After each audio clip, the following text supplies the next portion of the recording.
Beastmasters Club, experiencing the world's finest whiskey, one bottle at a time. Hello, all you Beastmasters out there. Thank you so much for tuning into the Beastmasters Club podcast. Today we have a really fun episode. Dana and I, as well as Ben and his lovely wife Sarah, were up vacationing in Maine, and we called this guy Ned Wight, who runs the New England Distilling Company in Portland. And Ned's just a super nice guy. He brought us into the distillery on Labor Day Monday, gave us a whole tour and a tasting, and just really broke down the whole whiskey making process in a way that I thought was super interesting. We talked with him for a long time. The podcast is a little over an hour, so this might be one for the whiskey nerds in the audience, but I thought it was super informative and one of the better conversations we've had, so we kind of left it intact and didn't cut it down too much. So I hope you enjoy it. Before we get started, just some quick club news. We have our one bourbon, one scotch, one beer event coming up on September 29th. Really looking forward to that. Unfortunately, it's already sold out, but those of you who bought tickets, we're really looking forward to seeing you there. We have two sort of celebrity contenders bringing their favorite one bourbon, one scotch, and one beer. So all of you be prepared to drink 2 bourbons, 2 scotches, and 2 beers. It should be a really fun time. So we're looking forward to seeing some of you Beastmasters there. And everybody else will have some more events coming up shortly. So, get in early and get your tickets. So here's our interview with Ned Wight. Enjoy. Talk to you soon. Cheers. The Beastmasters Club is now in session. So we're here in a remote Beastmasters Club podcast recording with Ned. Is it Ned Wight? Yes. From New England Distilling. I'm reading off his shirt. Thanks for having us. Yeah, thanks for coming. This is great.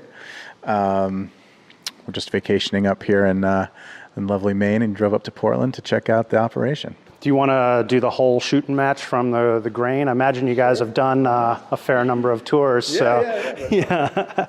Well, so the idea for the distillery is something that's been going for a long, long time. Because my family used to produce rye whiskey down in Maryland, starting back in the 1860s.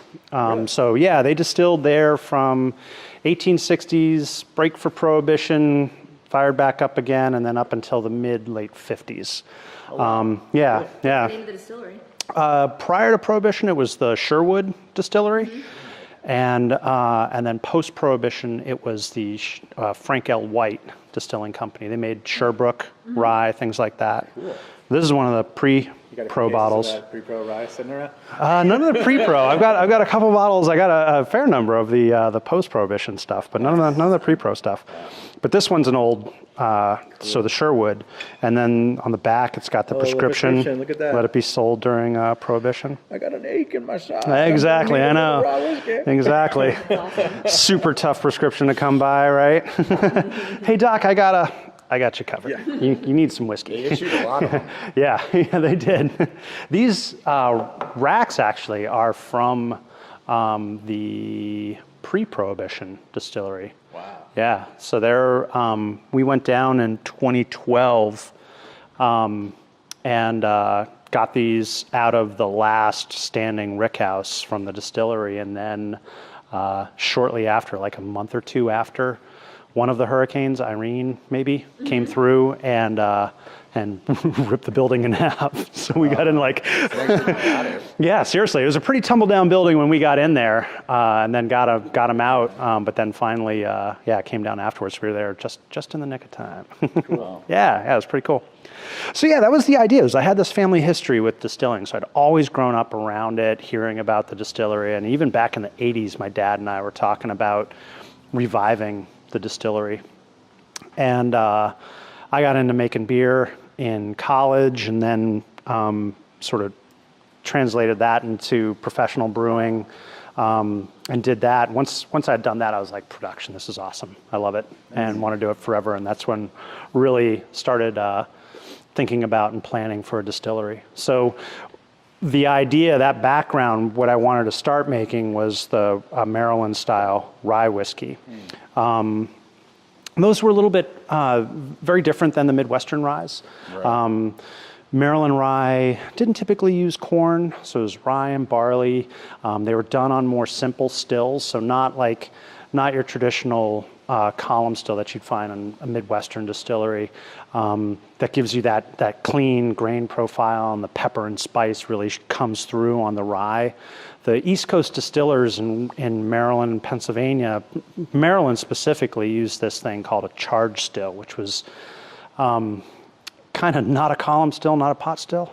It was almost, which is essentially, it was a 3-chamber still, which is why we built these the way we did. So we've got a pot, and then we run 2 consecutive thumpers. Yeah, and it works. The idea is that we're trying to sort of conjure up those same flavors that you'd find in those old Maryland ryes using this system, because there were no remaining charge stills around. They were all long, long gone. The only one that I know that's functional is a new one that Todd Leopold had Vendome make for him that I think he only got online maybe 2 years ago, maybe. So it's just cool old style. It lets you hold on to a lot of the flavor of the grain, because the East Coast ryes were like floral and herbal and malty, and they were just sort of like a bigger whiskey than the Midwestern rye counterpart. Less of that pepper spice, more of like, baking spice and cedarwood and sassafras. And you see these descriptions of like juniper flavors and floral notes. It's really kind of wild. So it's a higher rye, and then just some malt, just rye malt? They were usually 70 to 80% rye, and the remainder was just barley. Ours is 70% and 30 barley. And then because of my background in brewing, I like playing with brewers' grains. So we do some straight 2-row barley, a couple different caramel malts, and a pale chocolate. Chocolate malt. Yep. Cool. Yep.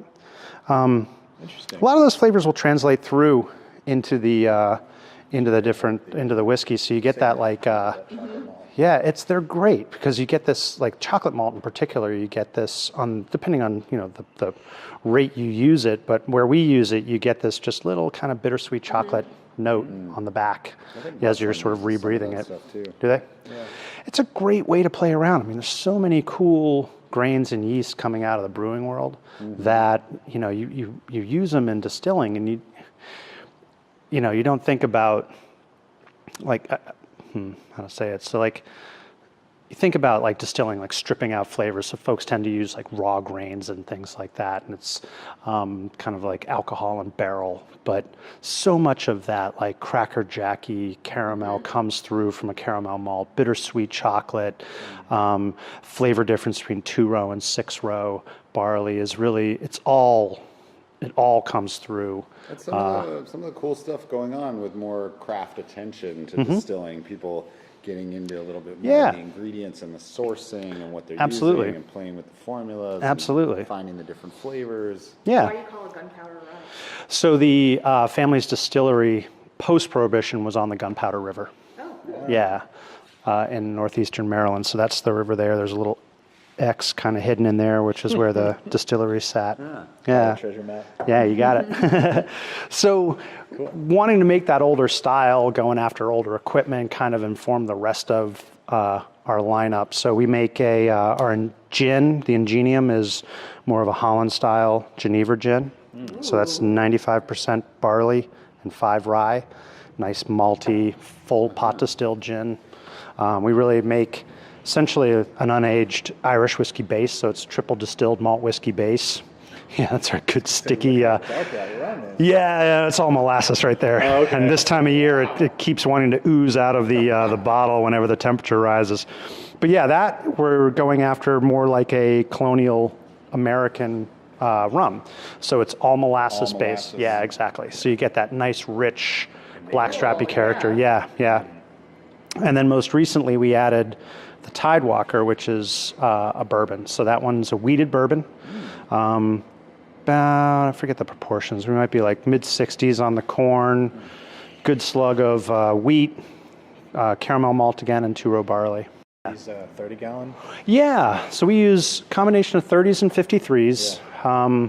We've never used really anything smaller on the on our whiskeys. These are popular. We were just talking to Koval that does the 30 gallon too, because I think the 15s are just, it's like chewing on a piece of wood or something. It's too much. Yeah, I agree. Yeah. But the 50s takes, Yeah. so it's speed up a little bit. It totally comes down to, your personal taste and preference. For me, I like the 30s as a really nice balance where you can leave it in for 2 years on a 30-gallon barrel, and like you said, it's not like licking a floorboard. It's really like you still you're able to leave it in long enough and get to those wood sugars without just sucking tannin out of the wood.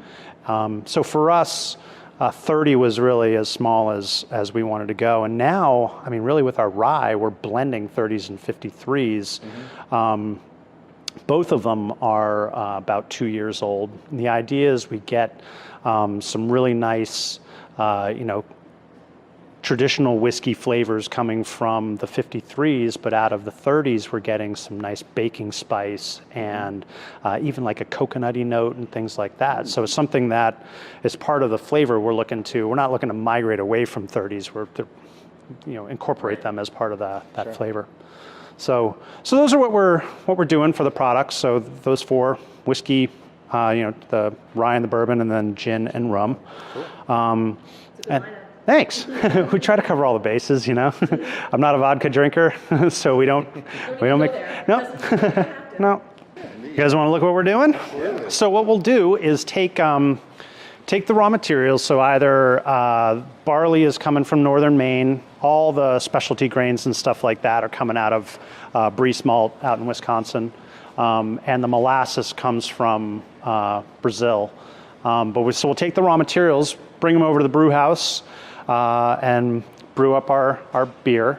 The molasses, since we're going after this New England style colonial rum, what we're doing is we take the molasses, we weigh out what we need, we'll dissolve it in warm water in the fermenter here, fill it up to about the second band with cold water, which brings us down to fermentation temperature, pitch our yeast and ferment. And what we're doing differently on the rum is we do a cold fermentation. So we try to keep the tanks nice and cool. Instead of a 1 to 3 day fermentation like you do for a Caribbean style, we're doing about a 2-week fermentation, which just kind of lets the yeast in that environment, in that slower, cooler, slower ferment, cooler environment. The yeast doesn't produce those, we call them stress flavors, but those flavors that, high alcohol and heat make them express. So you get sort of a softer, lighter tasting rum coming off the back end of the still. It's like, sort of think of it as like the lager of the rum world, While it's chewing away, it's producing lighter flavors, a couple more like estery notes, things like that, rather than the really big, Caribbean ester style profile, So this one's about a 2-week fermentation. Then we'll let the yeast settle out and pump it into the stills. With the grain products, and if you guys want to pop up, you can stick your heads in. We've got a batch of, I think, rye going in here. That was brewed up on Friday, so you're welcome to check it out. So what we'll do with this is just a single tank fermentation. Thanks. Where we'll take our grain, we'll mix it with hot water in the tank. What's that? It looks like peanut butter. Yeah, it does, doesn't it? Bubbling. It's pretty wild when when it's really going. You can see how high it got up during the height of fermentation. It's at the end right now, settling out. But we'll mix the grain with hot water, fire up the enzymes in the grain, get them converting the starches into sugars. It takes about 2 hours, and then we will add our water to dilute it, cool it down, pitch our yeast again. And we use brewer's yeasts here, so we harvest our yeast from Maine Beer Company up in Freeport. And we'll pitch our yeast and ferment right on the grain.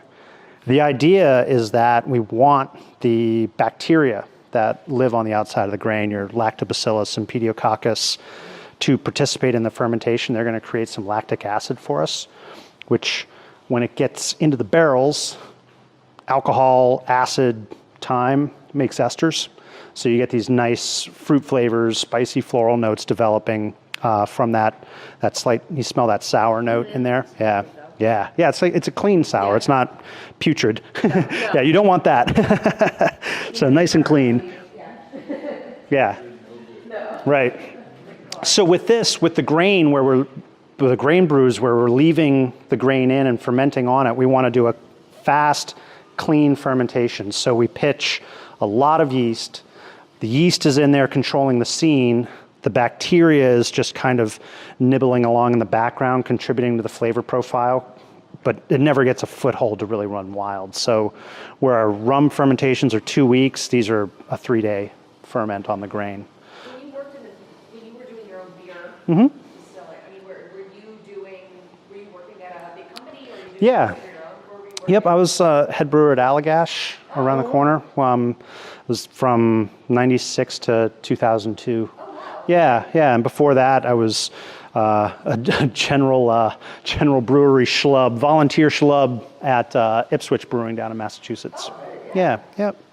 I like how you kind of brought that experience here. Yeah, thanks. I love it.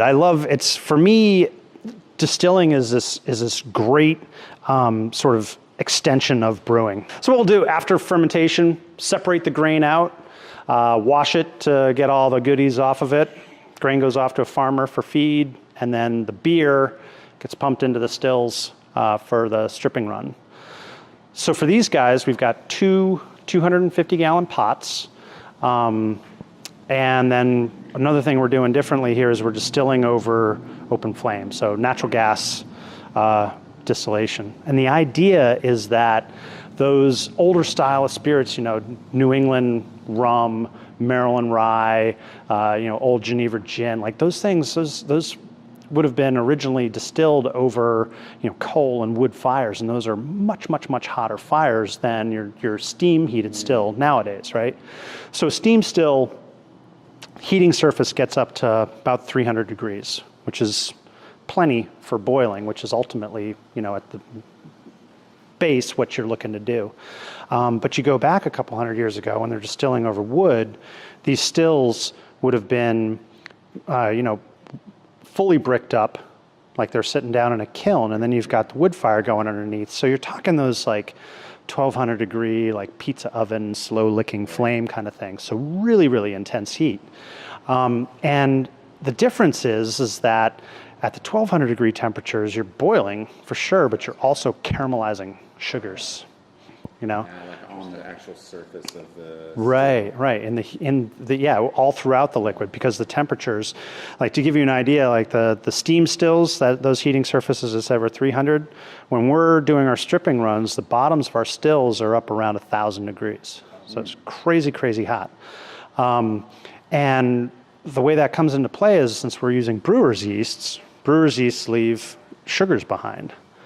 So those come in here into the stills, get exposed to that super high heat, caramelize, and it just adds a sort of a richness to the spirit, a depth of flavor that you don't find typically on the modern steam stills. That totally makes sense. Yeah, so that's the idea, is kind of make the whole system, the way I think it would have been a couple hundred years ago through. Does that speed up the whole process? No, it's still long. Yeah, because ultimately, like, boiling's boiling. Like, you can't get the liquid hotter, until all the water's gone. Yeah, right. It's really what's going on down on the heating surface. So that's more limited to a really small area right there on the heating surface. But you've got so much convection going along that everything's sort of, the heat is always being presented with new sugars, It just gives you like a more of a depth of flavor. Yeah. Different flavor. Different flavor. It's exactly.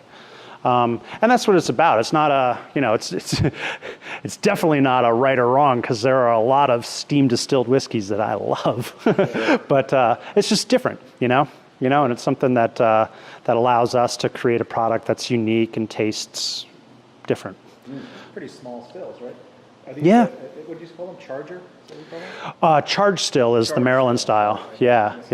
Would this be the standard size of them? No, those suckers, they got big. Is that kind of a smaller version of the charged still? It's not even set up like a charged still. I mean, just in that the charged still has 3 different chambers, and we're running the 2 thumpers off the back end of these pot stills. And it's the ideas that we're able to create or pull out the same flavors that you would have on a charged still.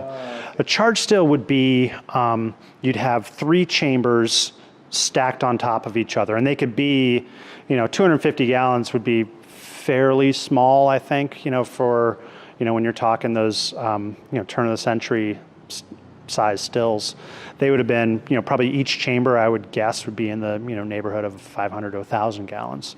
And what they would do, each chamber would have, the bottom chamber would get steam piped in, and they'd fill that with mash, and then fill the chamber up above with mash, and the chamber up on the top chamber with mash.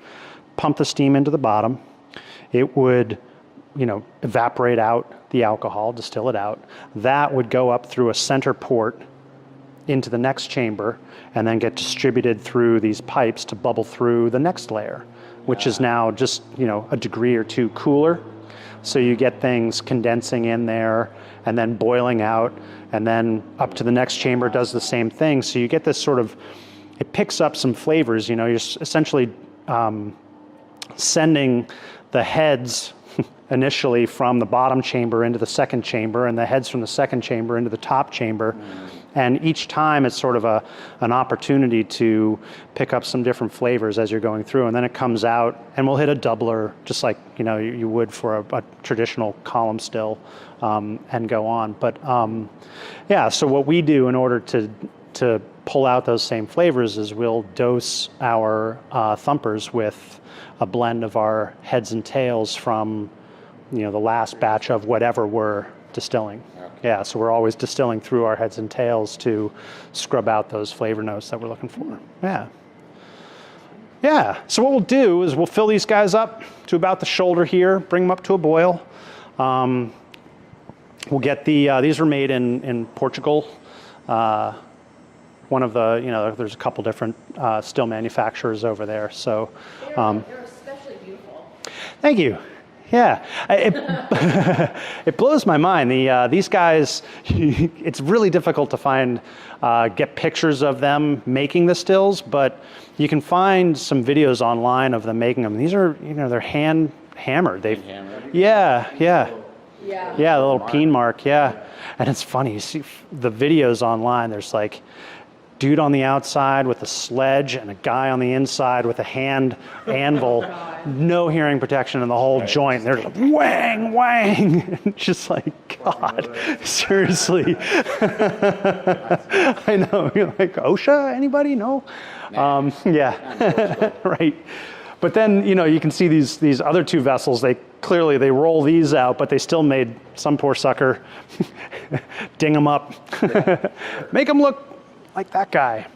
But yeah, so these guys, 250 gallons, all copper. So we'll do our stripping run in here. We'll have the thumpers charged with the heads and tails, and as we're distilling, all the vapor is going to come up down the line arm, and the way these, have you guys seen thumpers before?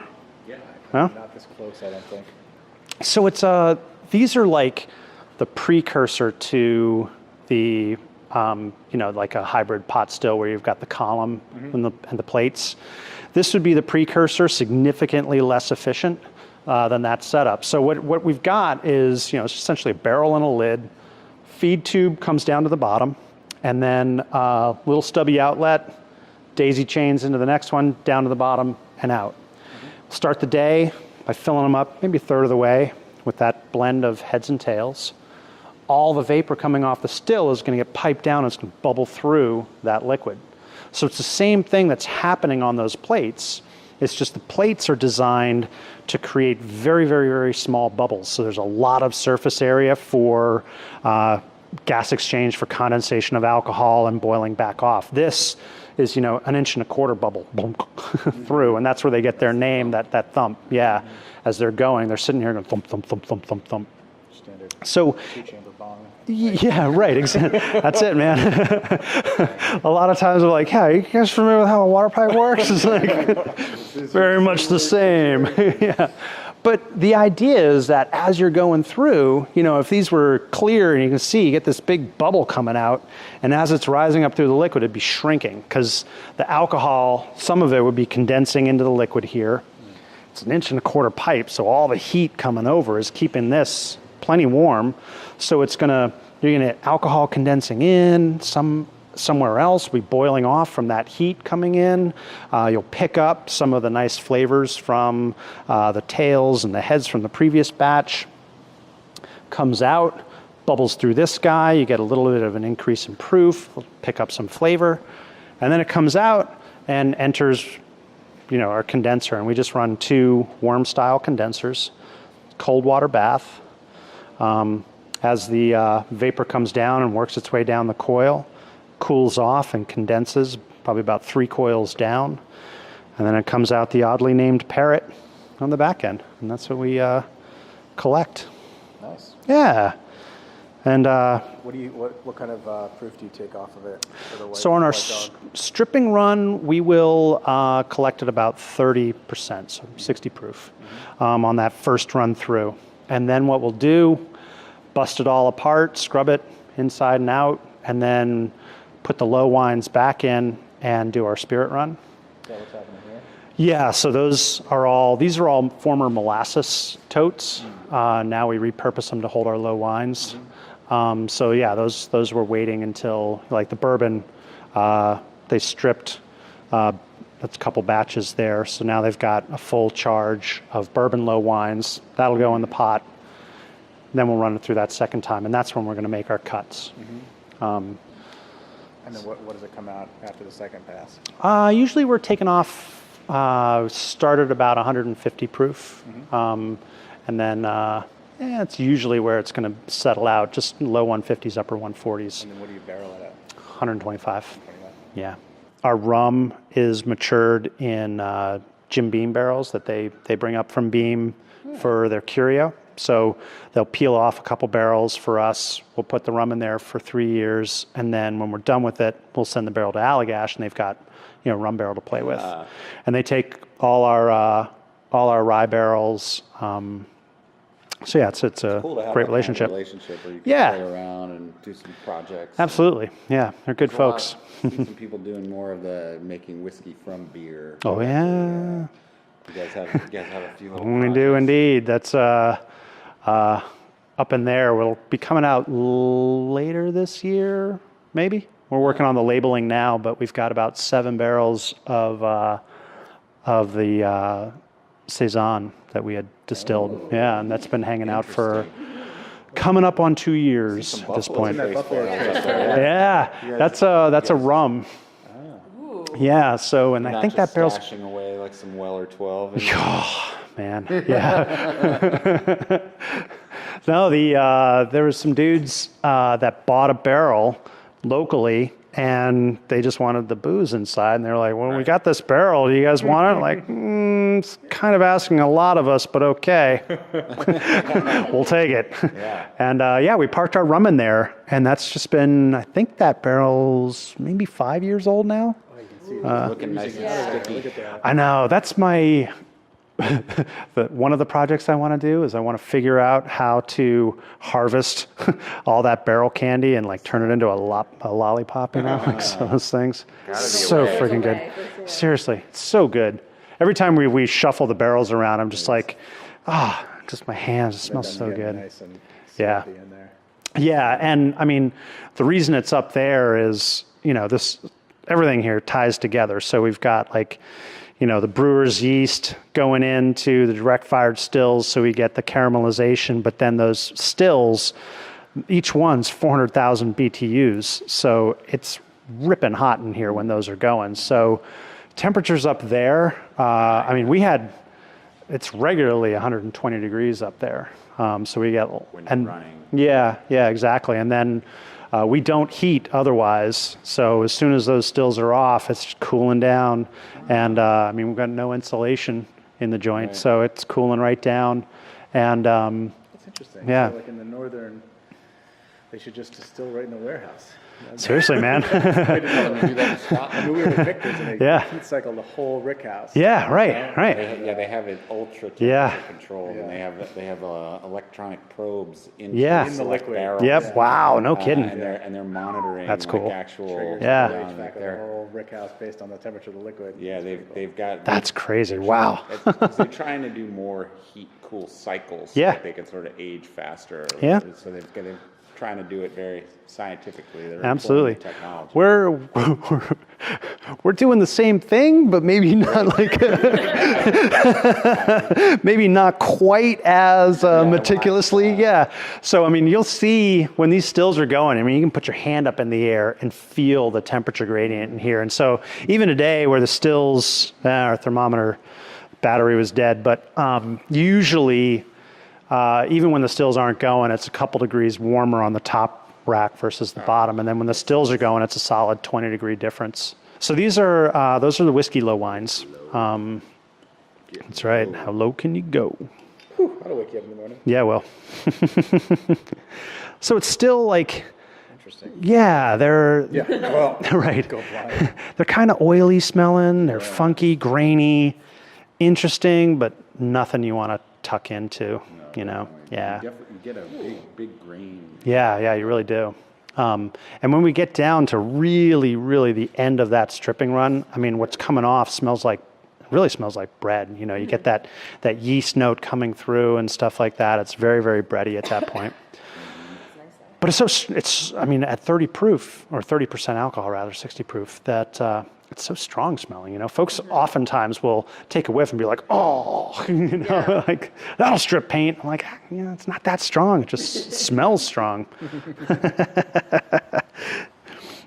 cider, like a lot of apple cider, and Oh yeah, sure, I can see that. hair, some kind of real fruity. Yeah. So what we'll do then, run this back through the still, and then on that second run, we're going to make our cuts. And we do 4 cuts, so we take a 4-shot here as well. Since we're recycling those heads and tails, we don't want the 4s going in. So this one's 4-shot, 150 proof, heads up. So this slug coming out, we're getting, you're talking out of that, full tote of low wines, we're going to cut maybe a half a gallon of 4s. And this is where you get that ethyl acetate, so that, the nail polish, a lot of, Acetone. Yeah, you really do. It's pretty strong stuff. Like sweet. You're starting to get the sweetness come through. Yeah. This one smells like, instead of like pear cider, it smells like Mott's. Like right out. Yeah, right. Nice. Sorry, Mott's. Yeah. Yeah, it's still very fruity, but that ethyl acetate, that comes right at that very beginning.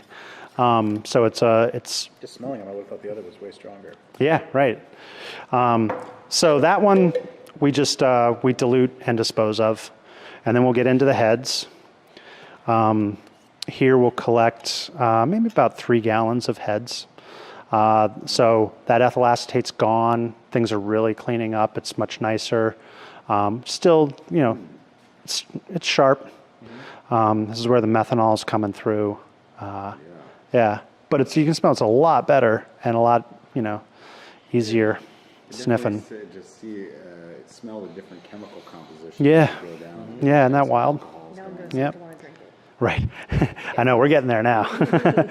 So this one's still, these heads are 150 proof. So on this still, where these are, real simple pot stills, these cuts are all happening at the same proof for us, because it's much less efficient distillation. So they're all, we can't really cut on proof. So we're doing it on nose. So after about 3 gallons, we get into the hearts. And this is where things really clean up. Brings a tear to my eye. Yeah. Nice and grainy, Yeah. clean.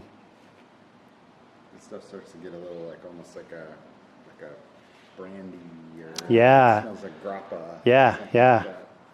Like a grapey grain. Right, but much cleaner, and that's why you smell in these, in the heads, and you'll see on the tails there's a lot of really interesting flavor, like those brandy notes and those other fruity esters that you're picking up that they're not as prominent in the hearts, but by recycling things, by distilling through those heads and tails and the thumpers, we're able to pick those up.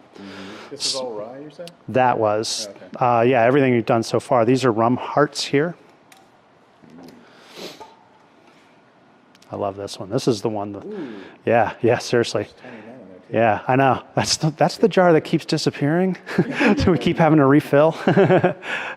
I'm not a big believer. I find the whiskey hearts interesting to smell, but I'm not a believer in white whiskey. So, I'm not drinking that. Right.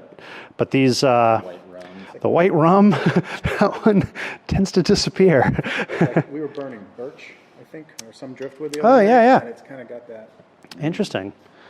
Birch can have a really minty wintergreen. Yeah, It's almost that's like a cola. I think that's Yep. what you're like the white birch. It kind of has that birch beer. Yeah, you can get right in that one, right? Taste, Yeah. Flavor. Yep. I think that's what you're. Maybe that's why I was thinking we were sitting by the fire. I know. Bing, bing. That whiskey was tasting so Follow cool. that. Yeah. It does have that hint of cola nuts. Yeah. It's a really, it's a cool, and like I said, those at 150 proof, we're regularly refilling that little jar. But, so we'll get once we're, the first two cuts, we're talking a total of about 20, 25 minutes of, time on the still. And then we'll get into the hearts. We'll be there for maybe 8 to 10 hours, collect 70, 80 gallons of hearts.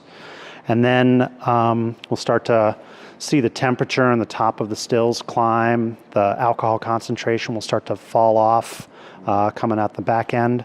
And that's when we know these tails are starting to work through. So we'll come over, start smelling, looking for the arrival of these guys. And these guys are super cool. So but yeah. But smell them up above, 6 inches above. Get even further, hold it down mid-chest, and you'll get these really cool wafts where you get this fruity note coming through, almost tropical. And then you get in, so you get this up above, you get this really nice light fruit, and then once you get in it, it's full on cheesy dank basement. Yeah. I do get the blue cheese. Yeah, isn't that wild? Yeah, It's super funky. so you can just identify that when it's coming off the still. Oh yeah, smell, right? yeah. You start to get that smell it, funk. and then you sort of start to get more positive aromas. Starts to get a little funky, and then where we're looking to make that cut is it'll turn where it gets bitter astringent. The flavor really changes. But even so, while you're, and you're talking over 100 proof there still, and while we'll continue to run the still out and collect all those tails, which you can see up in the gin totes, see there's 6 inches. That's the combination of the heads and tails there. And through that whole progression of tails, it'll go from that funky aroma, the bitter note, it'll get to this really nice, sweet, fruity part coming through. And then at the end, you'll start to get back to that kind of yeasty bread, which is there's some really cool stuff going on in there. So it's, I really like distilling through them and kind of recover some of that stuff. So anyway, we'll, run down until there's no more alcohol coming out, shut them down, scrub them, get them ready for the next run. And then everything comes over here. Thank you.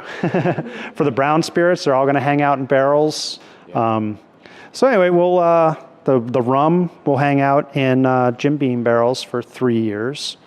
And then the bourbon and rye hang out in combination of 30s and 53s for about 2 years at this point. Then we'll dump them, give them a quick polishing filter just to get out the charcoal, and then cut them down to bottling. Do you have that? No chill filter or anything. No, we don't chill filter. Yeah. Do you have plans to maybe hold on to some stuff longer and try and? Oh yeah, that's always it would be great, but there's while it's hanging out in here, it's just nothing but belt tightening in the barrels, and so once it's at that point where you're happy with it and ready to release it, it's go, man. Go, kids, make some money. You know? So yeah, definitely. I mean, we're there with the rum now where we're able to throw some barrels into sort of deep stash. The rye, we're definitely building stuff up. When we released the rye, it was a year old, and now we've worked it up to 2. Ryes are, a young rye, I think, is a nice, it's a more forgiving young whiskey, you know, because you've got those spice notes and the floral notes. Bourbon, I feel, needs to sit longer, so we waited till it was a straight bourbon on that one. But yeah, we definitely like to let it go. But right now, we're like, go and make something of yourself first, and then we'll. Where are you distributing to? Mostly just local, or? No, we do Maine, Massachusetts, Rhode Island, Connecticut, New York, Maryland, D.C., and Chicago. Oh, good. Yeah, Awesome. Yeah. So we're getting out there. More warehouse space, or this is everything? This is world headquarters, man. Yeah. We got barrels stuffed around the corner there, but yeah, you know, it's all that. It's a wild production cycle. You know, you're always like, we're producing today what we think we're going to sell 3 years from now, but we're limited to the revenue coming in from what we could afford to produce 2 years ago. You know, it's really wild. So we're constantly building inventory. Yeah, those barrels, folks are like, so how do you guys move these barrels around? Like, forklift.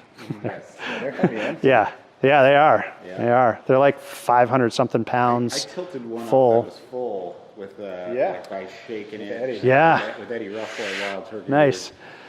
And I was Man. like, whoa. Yeah. You don't We had realize, to flip it so we could all sign it. Yeah, Cool. Once you get all that liquid moving inside of there, It'll go. creates a lot of momentum. Yeah. It just kind Well, of that's how they pumps up can on its roll own. because like they can roll them down the tracks for 100 yards. Those folks that like, you know, when the guys that work the rick houses there, you know, they're working with barrels so much, they know how to move them, and you look at them and they look sort of deceptively easy to move. And like, oh wow, look at that. They're like piece of cake. And then you get a hold of one, you're like, oh my God. Yeah. Like, Hundreds of pounds. yeah, they really are. We It's just crazy. spent time in Kentucky, and we went to these rick houses up Yeah. in Turkey and Yeah. Roses, and it's like, you know, I mean, it's an operation. Yeah. I mean, Yeah, it's yeah, an yeah. understatement. Oh yeah. Industrial And then to scale. come Absolutely. here, and it's like, Right, this is amazing. all we've got. Yeah, I mean, Right. I Yeah. wish we took some pictures, and we'll show, you know, we'll post it on the blog, but this is awesome. I mean, Thanks. That's really cool. Yeah, it's neat. I love it. And we're definitely, you know, you're always building inventory, but it's, you know, I remember going back when we like had enough barrels to fill a pallet on the floor, and we're like, wow, look at all those barrels. You know, and now I look at it, I'm like, oh, and then, you know, hopefully, ideally a couple of years from now, you're like, man, remember when we fit them all in just this one? Yeah. It's also cool that you're able to bring back a family tradition. Yeah. And to resurrect the distilling. Yeah. skill. Yeah. I love that aspect of it, and tying in, you know, the family history with the racks and How many people do you have who work here? a whopping 4.5 of us. Yeah. So we keep a pretty small crew. I mean, because we can do a lot with, you can really produce a lot with not a lot of people, you know. So we run the distillery here, and then the next road over, we've got a small warehouse with a tasting room where we do some cocktails and things like that. So we just split our time between the two. You guys want to do some tasting? Yeah, for sure. All right. Have to. You got it. Can I hand this over? I'll grab some glasses. This is like your family. Yeah, this is all the. Cool. Find a. Yeah, All so the you can- dusties. Yeah, exactly. So there's this is an old Sherwood, so another pre-pro bottle. This one would be, you know, the decanter that they'd give to the saloon owners, so that they would, you know, initially it's got some Sherwood in it, but if they decide to refill it, Sure. you know, it's still Just advertising. like, Bud pint glasses or whatever you got it. give bars today. This one was a really cool one that we found. So Sherwood was pre-prohibition. That's this distillery here, and actually that building right there is they had 3 or 4 sheet metal rick houses, more traditional, and then that one was actually a brick rick house, and that's where those racks out there came from. You'd like to send it from Robin Hood or something? Yeah. Sure. You know, I understand, right? We've always been big fans in my family. Archard's all of us. So This one was one, we actually found this on Pinterest of all places, but the only one I've ever seen that's got that. So this whiskey is 9 months old. So this one's like right after Prohibition. Because my great grandfather, Frank L. White, he started putting the Sherbrooke distillery together in late 32. So he was ready to go right when repeal was all ratified. So this is the rum. This is the rum to start. So so this it's a little bit more dry. We don't do any sugaring back on the rum, so you get like sweetness of the barrel coming through. Those barrel notes. There's dry sour cherry and Yeah, it's nice. molassesy. Definitely get the nice deep molasses. It is. That's a good. I mean, I never would describe a rum as dry, but it is dry. It has like a. It doesn't have that like real sugary. Yeah. Which is good. That's a good thing. It's a more whiskey mouthfeel. Yeah. Yeah. Not a lot of times, but I don't know. I don't know how many times, but in Caribbean rum, it's not uncommon to do what's called sugar back. So they'll put rum in very old neutral barrels, so there's no flavor extract happening. It's really like in there to breathe and drive flavor reactions, but it's not so much about necessarily pulling out the wood extracts. And so when it comes out, they want to bring it up to a color they want or a mouthfeel they want, and so they'll sugar back. So they'll add sweetness back into it, or those black rums where they'll add molasses back into it to build the flavor that they want.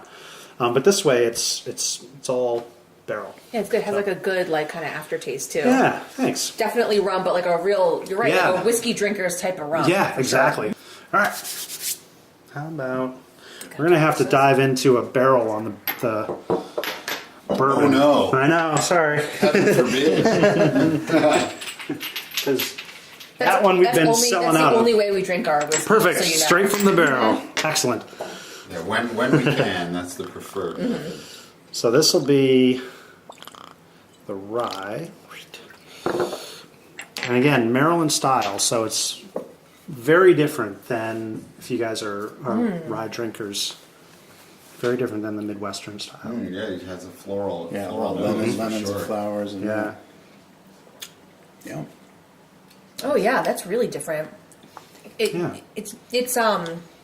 is lemony, and you kind of get you get a good grain. It almost tastes like you're chewing like a sweet cereal almost. Yeah, because grain is very, very present in the flavor profile. Definitely get that juniper you were mentioning too. Yeah. Yeah. Yeah, it's really wild. And then this malty back end that you don't typically find in the more traditionally produced American whiskeys. It's not that 30% barley in there. That's a big slug of barley on the back end. So is this, you're saying like this recipe you would say is more of like an old traditional like East Coast rye. Yeah. Pennsylvania, Maryland. Maryland, really. Maryland Pennsylvania specific, was a different animal still, It was more rye, Yeah, less malt. higher rye, less malt. You had those Monongahela ryes, which are really the early, the ancestor rye whiskey. Sort of like colonial. Right? Pre-colonial, yeah, right. So, not pre-colonial, I guess that would be. Stick with me. yeah, perfect. Yeah. We'll go there.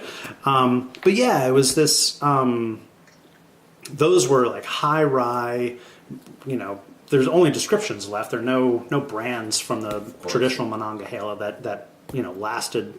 But yeah, very high rye, very different whiskeys. And then you had Maryland coming on. I mean, Maryland you don't think of as a whiskey producing state, but in 1938, Maryland was the number 3 whiskey producing state in the country. After Kentucky and Tennessee. Kentucky was number 1, PA. slam dunk. Pennsylvania number 2, Oh yeah. and then Maryland, and then number 4 was Illinois, and then I think Tennessee was like number 5. Right. Still fairly small, but like there was a lot of whiskey coming out of the East Coast that they just, Prohibition was, everybody took a hit. Then you had World War II, and The Maryland producers, maybe the Midwestern ones did as well, I don't know, but I know the Maryland producers got pulled into the war effort where they were producing high-proof alcohol to make gunpowder and plastics and things like that for the war effort. Industrial production. They were like, we need to use your factory. That's it. You're in. So by the mid-40s, those dudes were producing, they were committed to produce 25 days a month for the government. It's 5 days a month to restock your barrels. Right. And then, you're talking 40s, we were heading towards, Twinkies, Wonder Bread, Salisbury steak. It was like, we're on that downslide, flavor-wise in the U.S. And the East Coast distillers just they couldn't ride it out. And by I think it was early 70s, the last of the Maryland distillers closed up. That was the original Pikesville production. That's when Heaven Hill bought them in the early 70s. Bought and the name.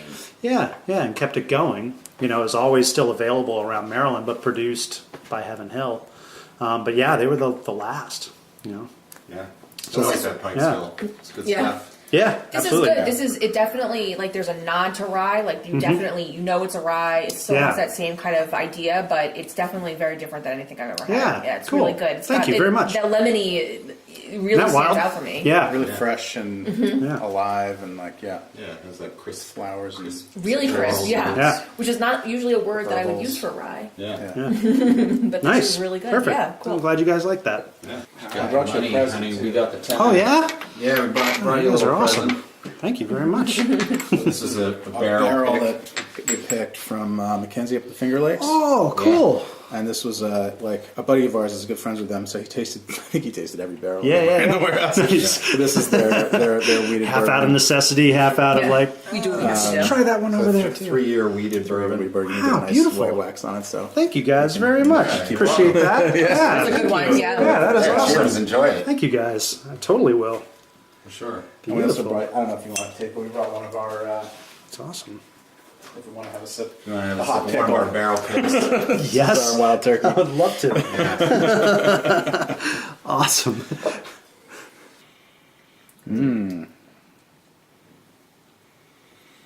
Oh boy. So full pot distilled gin. Get that sweetness from the grain. Yeah. Lavender. Definitely wouldn't mix this with 7-Up, which is what I did when I was in high school. Yeah. The idea of being able to pour yourself a little, a couple fingers of gin and sip it is really in the last couple of months I feel like. Isn't it great? I'm like, oh my god, this is great. But I love it, and that was really the idea. Was I love London dry gin. Always have some Bombay at home. Really enjoy it, but I wouldn't just, like you said, I wouldn't pour a couple fingers and sip on it. So we thought it'd be cool to make a sippable gin. Yeah. So we start with this essentially an Irish whiskey base, this triple distilled malt whiskey base, and then we dial back the juniper. And the way we get the botanicals in there is that second thumper. We'll put a little false bottom in it, and then we put all the botanicals in a big spice bag that sits on the false bottom. Then we'll take the high wines from that second run through the still, run them through a third time. The idea there is to take it just a little cleaner than you would for American whiskey, which you can distill up to 160 proof. So we'll take this a little above that, which allows us to get rid of that husk note. So you get more the flavor of the grain, the sweetness, and then the vapor comes out of the first thumper, bubbles through the bottom of the second thumper, and then just the vapor rises up and kind of percolates through those botanicals, washing out the spice flavors. I mean, you definitely get the juniper. You definitely get all that lemon. You still get the gin. I mean, it's definitely gin, but it's really like a sippable. Yeah. Again, a whiskey drinker's kind of gin. Yeah. I love whiskey. Well, I mean, we should too. Right. So for botanicals, we do juniper pulled back. We've got some bay leaf in there, lemon and lime, rose flower. This one's cool. It's called dog rose. So it's a little different. It's not like your flower shop, I'm a friggin' rose. It's a little bit more subtle rose. Oh, yeah. it's beautiful. This is kaffir lime leaf. That's the perfect light rose perfume. Isn't that? Yeah. There's like rose hips all around our house we rented. Yeah, it's just Those are rose so bushes good. everywhere, and the Yeah. rose It hips smells are good, too. Nice. all on them. Yeah, That's pretty awesome. So Kaffir kaffir lime. lime. You're Nice. familiar with that one? It's like Thai curry. Yeah. So you use lemongrass as well. This is mace, which is the outer skin of the nutmeg. Ooh, Yeah. It's a nice Or the rapper from the 90s. That's right. mace. That's totally what we're going for. This is orris. That's the root of the iris flower. And then the last guy is this really cool. This is Cloves? an Indonesian pepper berry. It's called funky cubeb. pepper. Yeah, it is funky pepper. Cubeb, so Cubeb. It's got this wild, and you can chew on one if you want. They're not spicy at all. It's got this like funky blue cheese kind of aroma to it, and then flavor-wise, root. yeah. Get this like citrus is floral and Funky. yeah, it is. And have you ever come across Szechuan peppercorns? Yeah. You know, Yeah, like do that. love it, yeah. This does the Easy, same. yeah. It's a lot more muted than the Szechuan corn, but Szechuan corn, they say they like it because that once you go numb, the spice, you can just amp it up. Go to town? Amp it up. Yeah, that's I hadn't thought about that benefit. Chinese. I live in Yeah. Chinatown in New York, and Yeah. someone was explaining to me because I was like, I always find stuff weird. Like I like it, but why? Yeah, Like what's right. it about? And they were like, well, once your tongue goes numb, you can just eat the hottest stuff. you'll hate yourself the next day. But Oh, yeah. yeah, isn't that wild? Mm-hmm. Yeah. Got one more out here, and then we'll go pop a barrel on the bourbon. Well, good things come from mason jars. For those of you at home, we're drinking out of a mason jar now. That's right. This is where this day is gone. Broke out like a 1.5 liter Yeah. bell jar. Yeah, big ball jar coming through. So this is a little bit of that saison I was talking about. Yes. Oh, little Yeah. project. You read my mind. Yeah, so that's the idea is, now we've got, our, Oh wow! we've got our main, smell the our hops right four away. setup. Yeah, isn't that cool? Oh yeah. So this Hops is a are whiskey distilled from saison, Yeah, and it's an Allagash saison. it is. Yeah, and this is, at this point, it's probably 22 months old. So, Oh, yeah. wow. I mean, because I'm not a fan of saison, Yeah, That's yeah. nice. but this is. Has It's a like- higher level of oiliness. It's not a sweet. Yeah. Right. Wow. Really good nose. Yeah, you get this, very hoppy, herbal, floral nose, kind of a pear brandy Really, kind of really- thing Yeah. that you're talking about. Really smell the ale. Yeah, Yeah, that's what's so cool about it. I mean, you kind of Yeast, it's yeah. still there, but it's like it's got a burn like a whiskey. Yep. It's not as it's sweet, but it's Yep. not like super sweet. But you still got the hop. I mean, Shove it that's up my nose. Yeah. It's like trying to he's snorting it. It's so really, good. really burns. too aggressive on the nose. Yeah, dude. But yeah, and you'll you can do it get that way, like. but it's not recommended. Have you guys seen that YouTube where the guy does a neti pot with I think it's Macallan? No, Really? no. Why? I don't know. That's Yeah. not good. Looks so uncomfortable. Oh. Yeah. Like a I don't know, wasted, I just like- feel like the My brother sent it to me. He's goosebumps like, on my you, spine. you ever do this with the distiller? I was like, no, we do not do that. Why? Right. Was it to like smell it? What were they had a He was just purpose behind this? fucking around. That sounds like some Yeah. fraternity initiation. Yeah, seriously. He was watching a boothing video, and it was just the next recommended. Right, one. next thing. You may also want to, if you enjoyed that, you may like. It's the Amazon recommendation machine. Right. This is really cool. Thank you. Yeah. Really, really different. What proof is this? The mason jar, it's a tough call. Hey, Could my guess would be it's probably mid 80s. Interesting. It's really very it's really flavorful. nice. Yeah, we've always talked about wanting to do some crazy private barrel project like this. Do like a beer distilled. Or Yeah, something. it's really cool. And with this, you still get like the yeast, that little bit of that farmhousey yeast coming through, and No, you got it It's not all. hopped. I mean, It's just distilled. It's not like hopped after or anything like that. Nope, this one's just beer, right? distilled. Because a lot of the beer yeah. whiskeys, they like They're hop additives and they do hops and they do all kinds of different stuff like Chardonnay and all those. Like No, we took the beer Yeah. and ran it through the stills. so you can You tell don't this need is- the extra. No, it really no. comes through loud No. and clear. Uh-huh. It's beautiful. Yeah, Thank you, Allagash. yeah, seriously. It's a great project that you guys. It's Yeah. a really cool one. So that Big one, collaboration. yeah, I'm excited for it. I just love what it's, where it's headed. A couple more months on it. Have you ever tried or would you ever try just like a regular IPA or something? I mean, Yeah, where is we've done that as well, Yeah. and it's really neat. And we've done different, played around with different ways to get it where we wanted with it. Different treatments to it. Not treatments. It sounds weird, but like you're mentioning, like not hopping after it's distilled or in the barrel or anything, but other ways to get the hops in, because so many IPAs are dry hopped.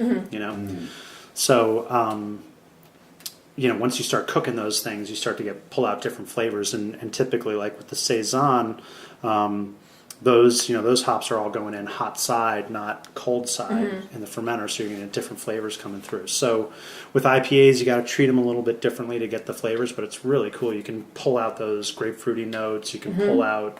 You really can dial in the hops wherever you want. You need to ship that to New York, and I'll give you the address. All right, perfect. Perfect. We'll do. Care of Dana Zeller, please. All right, done. Yeah, that was great. Should we dive into a bourbon barrel? I'll take some. All right, we are rolling out a barrel of New England Distilling bourbon. Going straight to the cast. Tap that bong, Ned.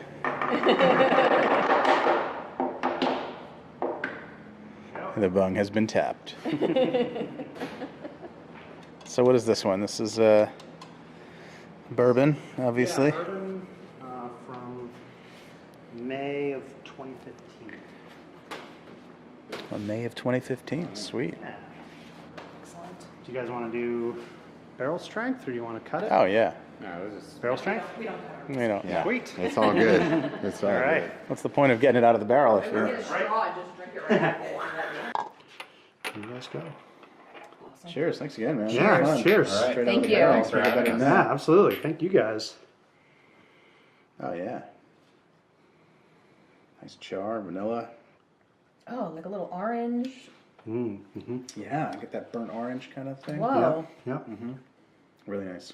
Thank you.